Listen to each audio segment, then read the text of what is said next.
X-Men 97 acaba de fazer o impensável, matou um dos personagens mais importantes de toda a história da Marvel na tela, da forma mais brutal que uma animação consegue mostrar. E o mais perturbador, nem a morte em si, né, é que quando você junta as peças desse episódio 4, dessa segunda temporada, a culpa de toda essa tragédia e do nascimento do próprio Apocalipse pode estar nas mãos do homem mais bem intencionado do universo mutante, o Professor Xavier. Oi, eu sou Gustavo Cunha e hoje a gente vai destrinchar Rise of Apocalypse parte 2, né, o episódio que fecha esse período egípcio da temporada, transformando a história do Ensabanur numa tragédia grega e virando a ampulheta da série de cabeça pra baixo. Mas antes, cara, um meia-culpa bem rápido, certo? Você deve ter notado que os reviews dos episódios 1, 2 e 3 não saíram por aqui. Pois é, a culpa não foi de nenhuma anomalia temporal, foi da minha mudança de apartamento depois de algumas semanas vivendo aí entre caixas de papelão empilhadas, né, como sentinelas adormecidos. Eu posso afirmar com total segurança que mudança de apartamento é a verdadeira arma do apocalipse. É uma confusão, e a Marvel ainda lançou 13 episódios ao mesmo tempo dessa animação, então não tinha jeito de cobrir isso, enfim. Agora a poeira baixou e a partir de agora o combinado é o seguinte, cara, o review de cada episódio, o restante da temporada, sai sempre um dia depois dele ir ao ar, certo? Combinado? Eu e você? Anota aí e me cobra, tá bom? Muito bem, vamos ao episódio, começando pela estrutura, porque tem uma simetria muito sutil aqui, né? A história abre com Ensabanur embalando o corpo do Baal, o homem que resgatou ele da escravidão, que criou o jovem entre os Sandstormers, né? Morto pelo raio de energia do Ramatut. E termina com o Charles Xavier se arrastando pela areia em direção ao que sobrou do amigo mais antigo dele. Então o episódio começa com a morte do melhor amigo do vilão e termina com a morte do melhor amigo do herói, né? E esses dois homens saem dessas perdas transbordando exatamente a mesma fúria, né? Olha que demais, Charles e o Apocalipse são reflexos um do outro. E sim, cara, Magneto morreu, de verdade. Depois de gastar praticamente toda a energia que ele tinha contendo os destroços e salvando ali uma cidade inteira, um ato de pura redenção de quem passou a vida carregando a culpa, o Eric é erguido pelo Apocalipse recém-nascido e é obliterado. Eu adoro essa palavra, cara. Sobra só o capacete do cara na areia pra contar a história. Agora, antes da tragédia, tem uma cena que resume porque essa série captura a alma dos X-Men como pouquíssimas adaptações conseguiram, né? Aquela cena da votação. Presos ali no Egito Antigo, os X-Men precisam decidir entre ficar e reescrever a história a favor dos mutantes, com o Ensabanur domesticado, servindo de embaixador entre humanos e mutantes, ou voltar pro próprio tempo antes que o estrago fique irreversível. E aí acontece a mágica, né? Cada personagem chega a uma conclusão diferente por razões que nascem organicamente de quem cada um deles é, né? O Magneto quer ficar, movido pela culpa de não ter salvado mais gente em Genosha e no fundo pela culpa de uma vida inteira, né, das pessoas que ele perdeu nos campos de concentração, a esposa que ele não conseguiu proteger. A vampira vota ali com o coração em carne viva, né? Se dá pra mudar o passado, talvez dê pra desfazer Genosha e trazer o Gambit de volta. O Noturno, que é um homem da fé, enxerga ali uma blasfêmia, mexer no tempo nessa escala e brincar de Deus. O Bishop, né, que foi moldado por uma coleção de futuros distópicos, sabe por experiência própria que uma viagem no tempo sempre cobra a sua conta. E o Fera, que é o cientista do grupo, propõe um voto, alguns milênios antes dos gregos inventarem a democracia, diga-se de passagem. Então, uma pensa no amor, outro pensa na espécie, outro pensa em Deus, outro pensa nas consequências e o último pensa no processo. Nenhuma dessas posições é burra, né? Nenhuma é vilanizada e mesmo assim todas elas colidem. É exatamente o tipo de debate ético que o Chris Claremont transformou em marca registrada dos X-Men nos quadrinhos, né? Super-heróis que discutem filosofia de certa forma antes de começar a trocar socos. E não apenas isso, cara, quando a vampira é a única a apoiar o plano do Magneto de imediato, ele sabe perfeitamente que ela tá fazendo aquilo por amor a outro homem. Ai, meu Deus, isso doeu. E aqui a gente chega ao coração desse episódio, descobrindo que o responsável pela transformação do Ensabanur é ninguém menos do que um celestial, Ezon, o Buscador, né? Sim, aquele mesmo gigante que os fãs do universo Marvel dos cinemas viram pulverizando o planeta inteiro com a joia do poder no primeiro Guardiões da Galáxia, né? É a voz dele que chama o Nur nas estrelas, né? É a nave dele que se esconde sob a forma de um templo e é a filosofia dele que transforma esse ex-escravo amargurado num monstro. E o argumento desse cara é inquestionável, né? Toda a criação é forjada através da destruição.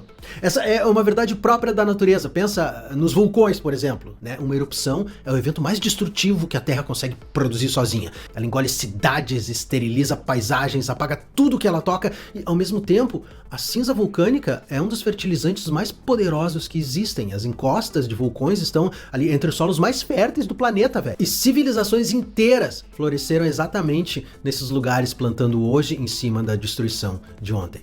Então o Celestial não tá mentindo, né? Ele tá simplesmente descrevendo o motor do universo. E é por isso que o apelido da constelação, o olhar do jardineiro, é tão perfeito, né? Nos quadrinhos, os Celestiais eram justamente chamados de jardineiros porque eles semeavam vida pelos planetas. E todo jardineiro sabe que para a colheita vingar é preciso podar algumas plantas. Pois bem, gafanhoto, o Apocalipse é a tesoura que poda o jardim cósmico. Ah, mas que coisa maravilhosa! E é demais como esse texto, né, do episódio atinge o status de quase poesia com a frase que conecta a visão do Charles, o chamado do Celestial e o discurso que o Apocalipse repetiria milênios depois lá na série original dos anos 90, né? A margem eterna contra a qual toda a criação deve se chocar.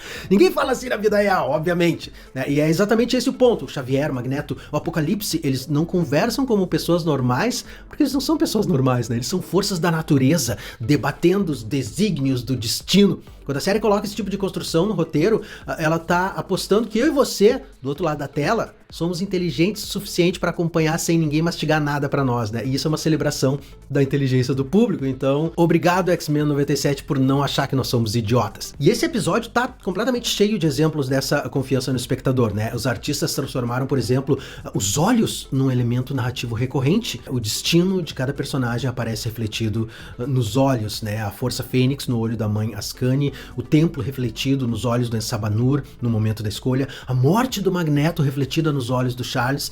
Além disso, a ampulheta que atravessa ali as visões do Xavier não é só um símbolo genérico de tempo, né? É a representação da inevitabilidade. A areia que sempre cai e o vidro que sempre vira de novo, o ciclo, o loop, a ressurreição eterna do Apocalipse. Você percebe como tudo se conecta? A destruição gerando a criação, o fim alimentando o começo, as cinzas do vulcão fertilizando o solo. Seu clique no meu link da Amazon fortalecendo esse canal, porque é isso mesmo, meu amigo, toda a criação é forjada através da destruição, inclusive a criação de conteúdo, né? E a mudança do apartamento desse que vos fala destruiu completamente as finanças do Tato. Então, se você vai mandar vir qualquer coisa da Amazon, daquelas caixas organizadoras que eu claramente deveria ter comprado antes da mudança, há um boneco do Magneto para homenagear o nosso mestre do magnetismo que caiu, usa o meu link, que tá aqui na descrição do vídeo, no comentário fixado ou no QR Code da tela. O preço não muda absolutamente nada para você, a única diferença é que uma parte do seu investimento se transforma na energia cósmica que mantém esse beduíno solitário atravessando as dunas da teoria, virando a ampulheta do canal mais uma vez para que a areia dos reviews nunca pare de cair. E se você não for mandar vir nada, pelo menos deixa o like, né? Se inscreve aqui no canal, faz isso pelo Tata, porque esse vídeo deu um trabalhão para fazer, tá bom? Muito bem, de volta ao que a gente estava falando. Aqui vale um pequeno esclarecimento em relação aos quadrinhos, né? Porque a relação do Ensabanur com os Celestiais nos quadrinhos é consideravelmente mais enrolada do que a animação mostra. A base histórica vem da minissérie Rise of Apocalypse, de 1996, que estabeleceu os pilares que esse episódio está adaptando, né? O bebê abandonado pela mãe no deserto, a criação entre os Sandstormers sob a filosofia impiedosa do Baal, a escravidão sob o Ramatut e a tomada do poder. Só que nos quadrinhos não existia exatamente um Celestial ativamente recrutando o rapaz para ser o seu agente da destruição, né? O que existia era a tecnologia celestial abandonada e um imortal que aprendeu a usar essa tecnologia ao longo de séculos, velho, se modificando aos poucos, peça por peça, até virar aquela fusão de carne e máquina que a gente conhece e ama. Aquela transformação instantânea da animação, né, na câmera em formato de cabeça do Apocalipse, tá condensando em 30 segundos um processo que nos quadrinhos levou milênios. A própria nave tem uma biografia própria, que é fascinante, né? Nos quadrinhos, os Celestiais visitaram a Terra há milhões de anos e mexeram no genoma humano, plantando o potencial que um dia ia desabrochar em superpoderes, né? Uma conexão genética direta entre os deuses do espaço e a origem dos mutantes. Quando o Apocalipse estreou nas primeiras edições de X-Factor, lá nos anos 80, essa nave celestial reprogramada servia de quartel-general para ele. Depois, o Fera libertou a inteligência artificial da nave e ela, carinhosamente chamada de Nave, virou praticamente uma integrante da equipe, né? Uma amiga pessoal do Hank McCoy, exatamente como a série original mostrou naquele episódio Obsession. A nave acabou se autodestruindo numa revista do X-Factor para não cair de novo nas mãos do vilão, que mais tarde arrumou uma outra nave celestial, a chamada Esfinge do Apocalipse, porque ela parecia uma esfinge. né? E a animação esperta fundiu esses dois conceitos num só, uma esfinge em cima de uma nave celestial. Então a gente tem de novo 2 décadas de cronologia embaralhada ali, tudo isso resolvido com uma única decisão de design, né? Quem tenta organizar a continuidade dos X-Men nessa animação sabe exatamente o que tá fazendo. E nesse momento eu e você nos deparamos com uma reflexão desconfortável. Quem criou o Apocalipse? A resposta mais óbvia é os Celestiais, óbvio. A resposta intermediária seria o Magneto, que manteve os X-Men no passado, quebrando na marra a pulseira temporal do Bishop, apostando que ele ia conseguir guiar o Ensabanur para um caminho melhor. Mas tem uma terceira resposta bem mais incômoda: Charles Xavier. Sim, cara. Repara na sequência dos fatos, certo? Depois do ataque do Ramatut, o Nur concorda em ouvir o Charles com uma condição específica: se houver outra mentira, ele mata o professor sem hesitar. E o que é que o Charles faz? Conta uma meia-verdade, né? Revela que eles vêm do futuro, 5.000 anos à frente, mas omite o detalhe mais importante de todos, né? Que nesse futuro eles lutam constantemente contra o Deus Todo-Poderoso em que o Nur vai se transformar. Aí quando o grupo entra naquele templo, as paredes se acendem revelando a história inteira gravada em hieróglifos, né? Os cavaleiros, o trono de caveiras, a ascensão, os próprios X-Men flanqueando tudo. O Nur entende na hora que aqueles amigos passaram o tempo todo tentando impedir ele de alcançar o próprio destino. Então a omissão do Charles sela o futuro de todo mundo. E isso não é um deslize de roteiro, né? É uma caracterização cirúrgica, velho. Esconder pedaços da verdade pelo bem de todos é talvez o defeito mais consistente do professor Xavier em 60 anos de histórias, né? Nos quadrinhos, foi o Xavier quem escondeu de todo mundo a existência de uma equipe inteira de X-Men enviada para morrer em Krakoa, né? E ainda apagou a memória do Ciclope para garantir o segredo, como foi revelado naquela saga Deadly Genesis. Foi o Xavier quem ocultou que sabia da consciência aprisionada dentro da sala de perigo e manteve esse ser senciente enclausurado. Ele escondeu uma parte dos poderes da Jean Grey de todo mundo porque acreditava que ela não ia conseguir usar eles. O cara chegou até mesmo a manipular a mente do Wolverine na primeira vez em que eles se encontraram pra fazer o Carcaju aceitar participar de uma missão ao lado dos X-Men, né? O paternalismo do Charles, essa convicção de que só ele sabe o que os outros podem ou não suportar saber, é a sombra permanente sobre o sonho do cara, né? E esse episódio transforma essa sombra em uma tragédia grega, né? As boas intenções que fundaram uma escola, uniram uma equipe, foram o que 5.000 anos no passado empurraram um homem quebrado para se tornar um deus da destruição. Então quando o Ramatut avisa que o Charles nunca vai conseguir impedir o apocalipse e o Charles, destruído sobre a areia, repete a sentença lá no final, a série fecha esse laço de toda essa retrocasualidade, né? Os X-Men viajaram no tempo para impedir o nascimento do pior inimigo deles e foram eles próprios a causa desse nascimento, velho. A vaca transtemporal já tinha ido pro brejo antes mesmo deles saírem de casa. Questões um pouco mais multiversais agora, porque é impossível não falar da cereja do bolo, a conversa telepática entre o Charles e o Ramatut, né, com o vilão usando um capacete que é claramente um cérebro adaptado. Essa conversa rende a revelação que os fãs esperavam. Nathaniel, Victor, Kang, ele lista esses nomes admitindo que se encontrar pode viciar. O Nathaniel Richards, Victor Timely, o Kang, o Conquistador. O episódio abraça de vez a mitologia dessas variantes, né, que o público conheceu lá na série do Loki. As vozes sobrepostas nessa sequência sugerem fortemente o Immortus, que lá na série original dos anos 90 apareceu disfarçado como o excêntrico Bender,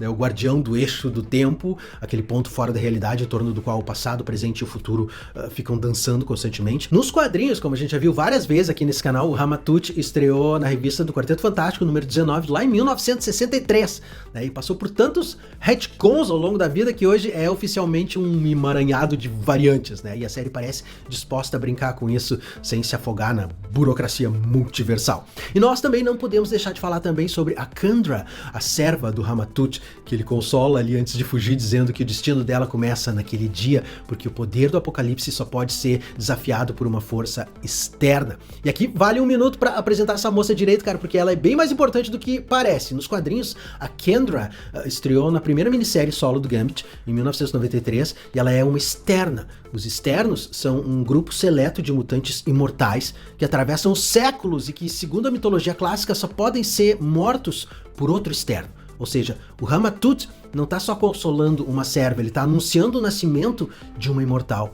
Curiosidade, o próprio Apocalipse, o Ensabanur, é um externo, né? O que significa que a imortalidade dele é uma característica que nasceu com ele. É por isso que ele sempre volta à vida depois de ser destruído, porque ele só pode ser verdadeiramente morto por um outro mutante externo.